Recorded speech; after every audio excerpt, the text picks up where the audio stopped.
दोस्तों नमस्कार, आप सभी का हमारे YouTube चैनल पर स्वागत है। यदि आप लोग क्लास 12 बायोलॉजी स्टूडेंट हैं और 2025 में एग्जाम देने वाले हैं और आप लोग अपनी क्लास 12 की बायोलॉजी में 70 में 70 नंबर बिल्कुल पक्का करना चाहते हैं, तो आप लोग बिल्कुल सही वीडियो पर आए, क्योंकि मैं आपको बताने वाला हूँ कि किस प्रकार से आप लोग अपनी क्लास 12 की बायोलॉजी में 70 में 70 नंबर बिल्कुल आराम से पक्का कर सकते हैं। उसके लिए हम लोगों ने 4 सीरीज बनाई है।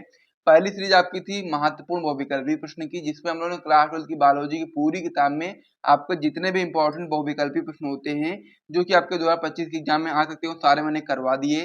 यदि आपने नहीं देखा है तो प्लेलिस्ट में आकर के देख सकते हो।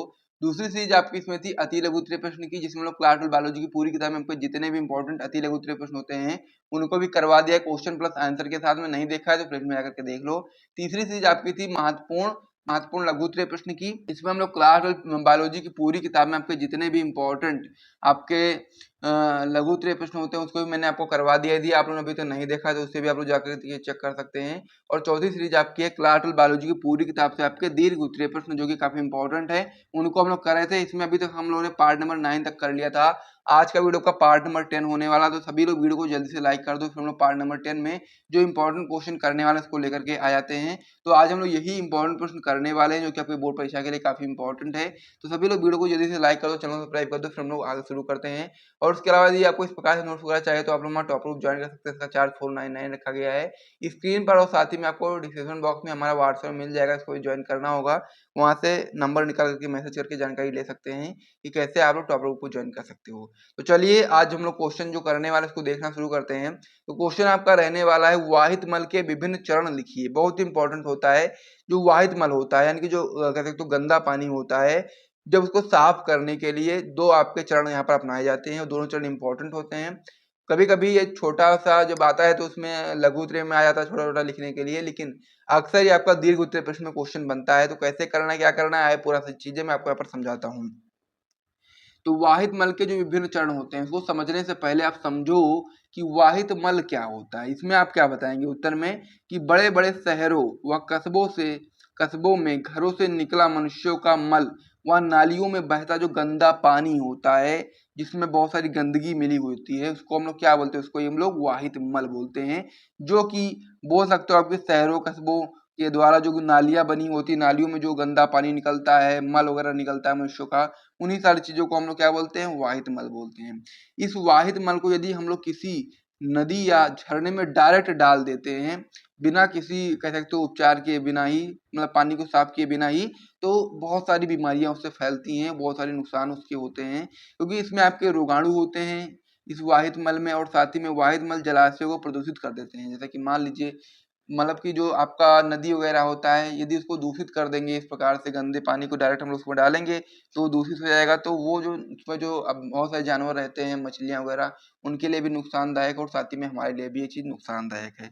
आगे आप इसमें बताएंगे कि इसलिए शहरों में वाहित मल को उपचारित करने के लिए बड़े बड़े वाहित मल संयंत्र लगाए गए, यानी कि वाहित मल जो आपका गंदा पानी इसको साफ करने के लिए शहरों में बहुत सारे वाहित मल संयंत्र लगाए गए हैं जो पानी को प्रदूषण मुक्त करने में काम आते हैं। इस प्रकार से आपका ये हो गया। तो ये आपका दो चरण में आपका होता है। वाहित मल उपचार जो आपका होता है आपका 2 चरण में होते हैं। कौन कौन से 2 चरण है, आइए समझते हैं। इस पेज को यहाँ पर मैं हटाता हूँ और जो वाहित मल उपचार के जो 2 चरण है वही काफी इंपॉर्टेंट है, उनको हम लोग देखते हैं। जिसमें आपका पहला चरण आपका होगा प्राथमिक उपचार। तो प्राथमिक उपचार में क्या होता है ये समझते हैं।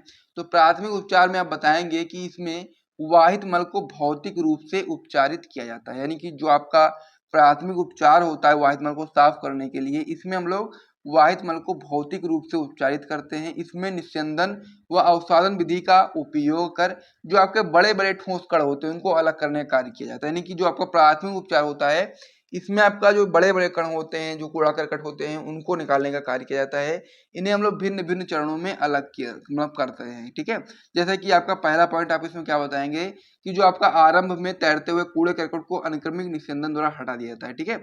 सबसे पहले जो आपका वाहित मल होता है उसमें जो तैरते हुए आपके जो कूड़े करकट होते हैं उनको हम लोग अनुक्रमिक निस्यंदन के द्वारा हटा देते हैं। उसके बाद फिर उससे आपके छोटे छोटे जो आपके होते हैं, जैसे कि इसके बाद ग्रिट हो गया, अर्थात छोटे छोटे पत्थर और मिट्टी के कण होते हैं, इसको हम लोग अवसादन के द्वारा निष्कासित कर देते हैं। तो इस प्रकार से आपको समझना है कि बड़े छोटे कह सकते हो आप लोग कूड़े करकट को, पत्थर को, छोटे मोटे उनको निकालने का कार्य हम लोग इससे करते हैं। आगे आप इसमें बताएंगे सभी ठोस जो नीचे बैठ जाते हैं वो आपके प्राइमरी स्लज बनाते हैं, और तैरता प्राथमिक बहिस्राव कहलाता है, यानी कि जो तैरता रहता है वो आपका प्राथमिक बहिस्राव कहलाता है, और जो आपका कह सकते हो कि नीचे बैठ जाता है पानी में वो आपका प्राइमरी स्लज बनाता है। ठीक है, आगे आप ऐसे बताएंगे कि अब इसे हम लोग प्राइमरी इफ्यूएंट को प्राथमिक सेटलिंग टैंक से हम द्वितीयक उपचार के लिए ले जाते हैं, यानी कि जो आपका प्राथमिक उपचार होता है वाहित मल के लिए, इसमें हम लोग बड़े बड़े जो ठोस कण होते हैं, कूड़ा करकट होते हैं, छोटे मोटे मतलब मिट्टी कण, कह सकते हो पत्थर के कण, इन सबको निकालने का कार्य करते हैं किसमें, प्राथमिक उपचार में। उसके बाद फिर हम लोग जब उसको और अधिक साफ करना होता है तो हम लोग क्या करते हैं, उसको हम लोग उसको द्वितीयक उपचार के लिए भेजते हैं। द्वितीयक उपचार में क्या क्या चीजें होते हैं इसके बारे में समझते हैं।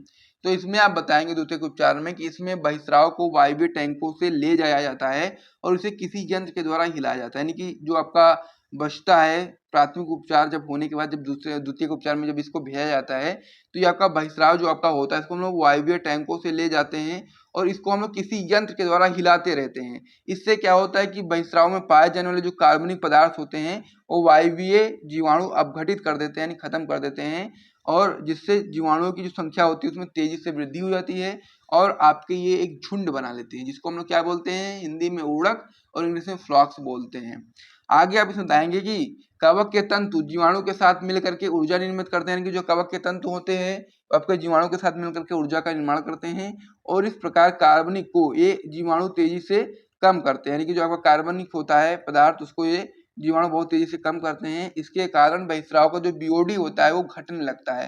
अब ये बीओडी का मतलब क्या है कि जो पानी है उसका बीओडी जितना ज्यादा होगा वो पानी उतना ही गंदा होगा, ठीक है, और जितना कम होगा उसका बीओडी उतना ही पानी साफ होगा। तो यहाँ पर समझना है ये कि जब इसका बीओडी घटने लगता है यानी कि पानी थोड़ा थोड़ा साफ होने लगता है। आगे इसमें बताएंगे कि जब बहिस्राव का बीओडी कम हो जाता है तो इस बहिस्राव को हम लोग निषादन टैंक में भेज देते हैं, और इस अवसाद को हम लोग सक्रिय आपंक बोलते हैं, यानी कि जब आपका बोल सकते हो कि बीओडी कम हो जाता है तो फिर हम इसको बहिस्राव को निषादन टैंक में भेजेंगे और इस अवसाद को हम लोग सक्रिय आपंक बोलते हैं। और आगे आप इसमें बताएंगे कि वायवीय टैंक में वापस थोड़े से सक्रिय आपंक को भेजा जाता है और ये निवेश द्रव्य की भांति कार्य करता है। बचे हुए सक्रिय आपंक जो आपका होता है उसको वायवीय जो बोल सकते हो आप लोग अवायवीय टैंक में प्रवेश कराया जाता है, और अवायवीय जीवाणु आपके आपंक को क्या करते हैं, विघटित करने का कार्य करते हैं। यहाँ पर आप बताएंगे। आगे आप इसमें बताएंगे कि मीथेन, हाइड्रोजन सल्फाइड व CO2 गैस अपघटन से प्राप्त होती हैं। इसको हम लोग बायोगैस या फिर गोबर गैस भी बोलते हैं, यानी कि साफ सफाई तो होती है जल की, साथ ही में उसका methane, hydrogen sulphide, CO2 gas जैसी गैसें भी उत्पन्न होती हैं जो कि आपका बायोगैस यानी गोबर गैस का निर्माण करती हैं। बायोगैस के बहुत सारे उपयोग हैं, जैसा कि इस गैस का उपयोग रोशनी करने व खाना बनाने के लिए भी किया जाता है। इस प्रकार उपचारित पानी में प्रदूषकों की बहुत कम मात्रा पाई जाती है, जिसे हम लोग अब किसी भी नदी या झरनों में हम लोग डाल सकते हैं। यानी कि होता ये है वाहित मल में कि जो गंदा पानी होता है जो नालियों में बहता है, बहुत सारे उसमें चीजें मिली होती हैं, कूड़ा करकट गंदगी मल ये सब चीजें मिली होती है, उसको डायरेक्ट हम लोग यदि नदी में डालेंगे या जलाशयों में डालेंगे तो उससे क्या होगा कि वो बहुत सारा नुकसान पैदा करेगा। तो उसको नुकसान ना हो कोई भी चीज का, तो इसलिए हम इसको सबसे पहले उपचारित करते हैं, साफ सुथरा करते हैं, उसके बाद फिर हम लोग नदी या किसी भी चीज में डाल सकते हैं जिससे वो चीज ज्यादा गंदी नहीं होती है। तो ये चीज आप समझ गए होंगे, और यहाँ से यदि आपको वीडियो पसंद आए तो वीडियो को लाइक करिए, चैनल को सब्सक्राइब करिएगा। मिलेंगे नेक्स्ट पार्ट में और भी इंपॉर्टेंट प्रश्नों के साथ में, तब तक के लिए जय हिंद।